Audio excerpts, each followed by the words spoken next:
Mason Gross, and I decided to go to Rutgers Mason Gross because definitely I would say because of the inclusivity of the actual program and the rigorous nature of the program as well too. Definitely I would say it really opens up, like, because it teaches Meisner, the Meisner technique.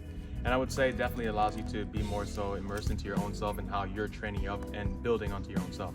So I'll say definitely for that. Decided Rutgers Mason Gross. What does it mean to you? So I decided on Rutgers Mason Gross partly due to the faculty. During the orientations, their open houses, I met their actual professors, the people teaching acting. I sat in on the classes, the rehearsals, and it's a very serious environment that I believe I can get a lot out of. Also on top of that, they are teaching the Meisner acting method, which I fell in love with during my sophomore year. And using that technique, you can kind of just place yourself in any situation. And using that technique, it's actually very fun because you're acting naturally, you're not forcing anything out of yourself. And that's also why I grew to love the technique just as these guys, because I want to be able to act without feigning any emotions or feigning any circumstances within my own self. You get what I'm saying? So it's definitely a technique that all of us have grew to love. I grew to love it, and I want to continue to study that. And that's also why I will be attending Rutgers Mason Gross for that technique and the rigorous nature of the program.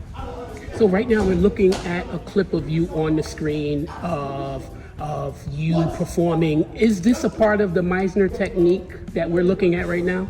It's in development, actually, because I have been studying the technique. I started studying it junior year at the Cissy L. Tyson School, and I've continued to study it, and I want to employ it in my acting. So what you're seeing is a developmental stage of it as I'm learning the acting technique and putting it into play. So right now you're looking at one of my last shows that I did here, Cabaret, where I played the role MC. In my opinion, it was my best performance at the school.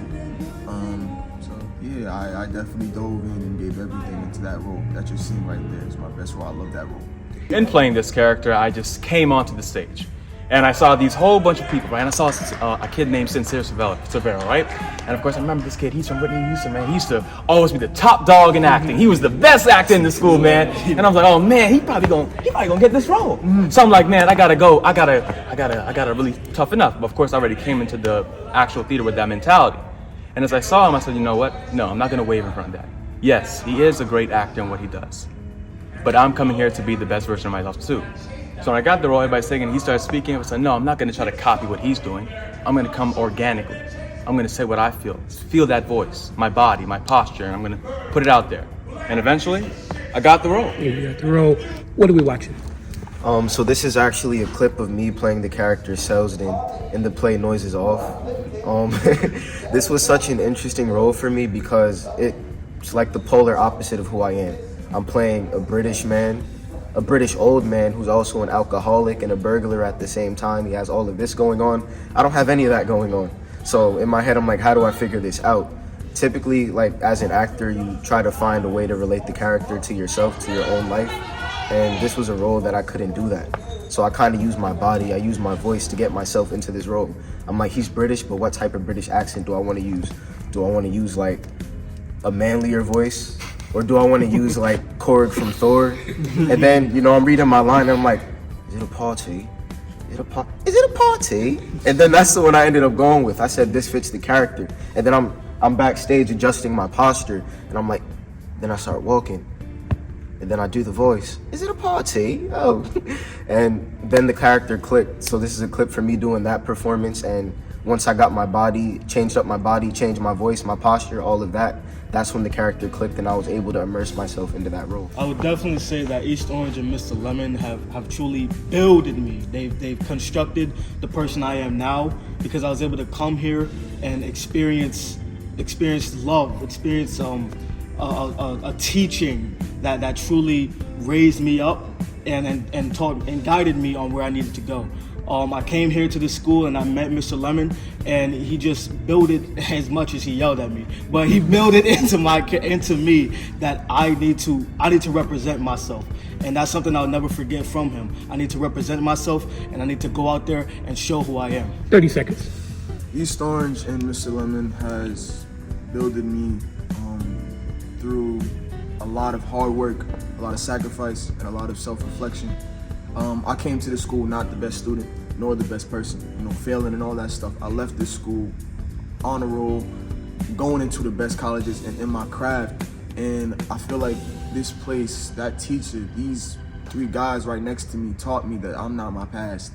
And, you know, there is no way to go to the future if you're gonna stay in the past. You know what I mean? And I knew that I grew, and it worked, because every year I got better, and I plan on getting better. You're 30. I would say the entirety of this school, Mr. Lemon, they all taught me to push forward, be stronger in who I am, be reflective of who I am as a person. And definitely I would say Mr. Lemon far outreaches any so-called teacher. He shows what a teacher should be in all offense, because even over COVID, the pandemic, he still taught us. He still provided his knowledge, right? Even late nights teaching us what we needed to do and to get past this ordeal. And so he goes way past the forthright of being a teacher. So he's amazing in that element, I would say. And you got the clothes. I've always appreciated Mr. Lemon's availability, and the most important lesson I've learned from him is actually what art is and what it means to be an artist. When I first came into high school, I took acting with the approach of, this is who I saw do this, I like that they did this, let me try and replicate that, let me try and copy that. And instead I'm playing these caricatures of stock characters, instead of actually being honest, genuine, truthful with the characters, with the roles that I'm playing, which is why I wasn't initially getting the roles that I wanted. But soon I learned these lessons from Mr. Lemon, that art is really a mirror into the soul of the artist.